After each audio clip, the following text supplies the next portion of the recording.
Hello children, 11th chemistry में आज हम डिस्कस करेंगे लॉ ऑफ रेसिप्रोकल प्रोपोर्शंस। ये जो लॉ है ये रिक्टर ने दिया था 1792 में, जो क्या कहता है, the ratio of the masses of two elements A and B which combine separately with a fixed mass of third element C is either the same or some simple multiple of the ratio of the masses in which A and B combine directly with each other। ये कहना चाहता है आपके पास total 3 element हैं A, B और C। पहले A और B किसी तीसरे एलिमेंट C के फिक्स्ड मास के साथ कंबाइन करते हैं, फिर वो A और B खुद कंबाइन करते हैं।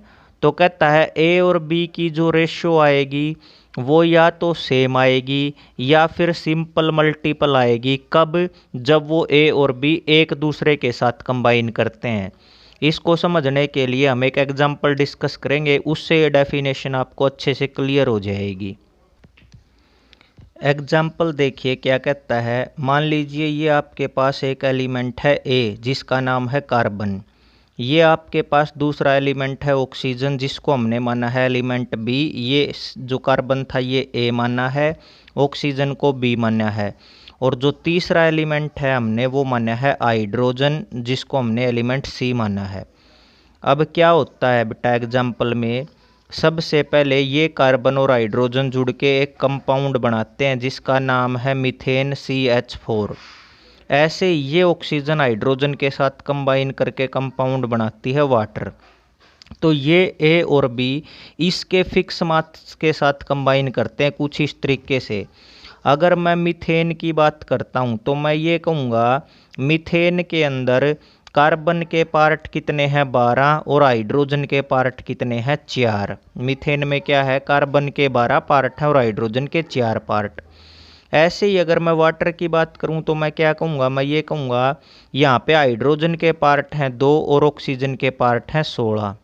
अब क्योंकि वो ये कहता है कि तीसरे एलिमेंट सी के फिक्स मास के साथ कंबाइन करते हैं, तो हमने इस कंपाउंड के बेस पे इसका मास फिक्स कर दिया 4। अगर मीथेन में हाइड्रोजन के 4 पार्ट यूज हो रहे हैं तो कार्बन 12। ऐसे ही अगर वाटर में हाइड्रोजन के 4 पार्ट यूज होंगे बेटा तो ऑक्सीजन ऑटोमेटिक कितना हो जाएगा 32। अब हमने हाइड्रोजन का मास यहाँ पे फिक्स कर दिया। हमने हाइड्रोजन का मास कितने पार्ट यूज कर लिया, 4 पार्ट। तो यहाँ से अगर मैं कार्बन और ऑक्सीजन की रेशो चेक करूँ तो कार्बन कितना था 12 और ऑक्सीजन यहाँ से मैं चेक करता हूँ तो कितना आता है 32। तो ये तो क्या है, ये उन कंपाउंड उन एलिमेंट ए और बी की रेशो है जो एलिमेंट सी के फिक्स मास के साथ कंबाइन करते हैं। फिर कहता है ये दोनों सेपरेटली खुद कंबाइन करते हैं और उन्होंने एक कंपाउंड बनाया कार्बन डाइऑक्साइड। अब अगर आप कार्बन डाइऑक्साइड को चेक करते हो तो यहाँ पे कार्बन का मास कितना है 12 और 2 ऑक्सीजन का 16 गुणा में 2 कितना हो गया 32। तो आप यहाँ पे चेक करो ये जो रेशो है ये रेशो क्या आई, सेम, जो कि उसने डेफिनेशन में बोली थी। तो इस तरीके से आप इस एग्जांपल को एक्सप्लेन कर सकते हैं। देखिए मैं इसकी डेफिनेशन एक बार रिपीट करता हूँ आपके साथ, अब आपको ये अच्छे से क्लियर हो जाएगी। क्या कहता है, 2 एलिमेंट ए और बी पहले तो सी के फिक्स मास के साथ कंबाइन करते हैं। जैसे मैंने बताया कार्बन हाइड्रोजन ने जुड़ के मीथेन बनाया, यहाँ पे हाइड्रोजन को फिक्स कर दिया हमने 4 मास। ऐसे ही ऑक्सीजन हाइड्रोजन के साथ जुड़ के वाटर बनाया, तो वाटर में अगर 2 हाइड्रोजन यूज होते हैं तो ऑक्सीजन 16, लेकिन हमने तो हाइड्रोजन फिक्स कर दिया 4, तो ऑक्सीजन कितना हो जाएगा 32। यहाँ से कार्बन और ऑक्सीजन की रेशो कितनी आ गई, कार्बन की 12 और ऑक्सीजन की 32, 32। फिर कहता है ये खुद जुड़ते हैं और इन्होंने कंपाउंड बनाया कार्बन डाइऑक्साइड। तो यहाँ पे ऑटोमेटिक रेशो क्या है 12:32। तो ये जो रेशो है ये रेशो क्या है, ये रेशो सेम रेशो है, पहले वाली रेशो के सेम रेशो है। अब हम बात करते हैं Gay-Lussac's law of gaseous volume. ये क्या कहता है, इसने लंबा चौड़ा दे रखा, मैं आपको बिल्कुल सिंपल सा बताऊंगा।